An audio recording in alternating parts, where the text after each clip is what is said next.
तर नमस्कार मित्रांनो, स्वागत करतो पुन्हा एकदा आपल्या एका नवीन व्हिडिओमध्ये. मित्रांनो, आजच्या व्हिडिओमार्फत आपण आपला देव द्वादशी हिंद केसरी बकासूरच्या बद्दल आपण एक छोटीशी अपडेट घेऊन आलो आहे. तर मित्रांनो, तर ती अपडेट कोणती? तर मित्रांनो, आपला द्वादशी हिंद केसरी बकासूर हा नेमकं 29 डिसेंबरला पळणार किंवा 30 डिसेंबरला पळणार याचीच आपण अपडेट देणार आहोत.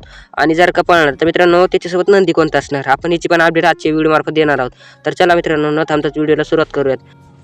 त्याच्या आधी मित्रांनो, आपल्या चॅनलला सबस्क्राईब मात्र नक्कीच करा.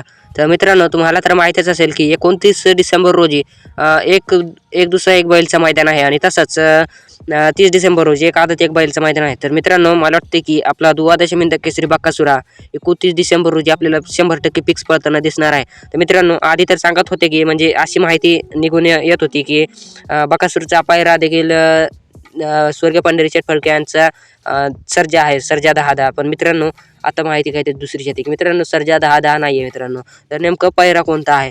तर पायरा असणार आहे तो म्हणजे कंदूरचा राजा.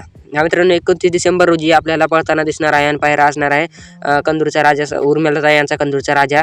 आणि मला वाटतं की 30 डिसेंबर रोजी पण आदतच्या पण मैदानात आपल्याला पळताना दिसणार आहे आपला सर्वांचा लाडका द्वादशी हिंद केसरी बकासूर देखील.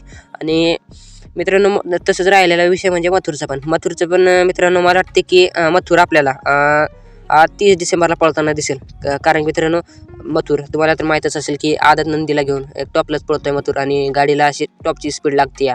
आणि बकासूर आणि कंदूरच्या राजाची पण गाडीला अशी टॉपची स्पीड लागते. तर यांना मला वाटतं की खूप खूप शुभेच्छा. आणि मित्रांनो, आता संध्याकाळी म्हणजे रात्री 7 ते 8च्या दरम्यान लाईव्ह लॉट पण काढायला सुरुवात होणार आहे. तर आपण बकासूरचे आणि मथुरचे आणखी काय असे नामांकित नंदींचे गट पण सांगणार आहोत. तर त्याच्यासाठी आपल्या चॅनलला सबस्क्राईब मात्र नक्कीच करा.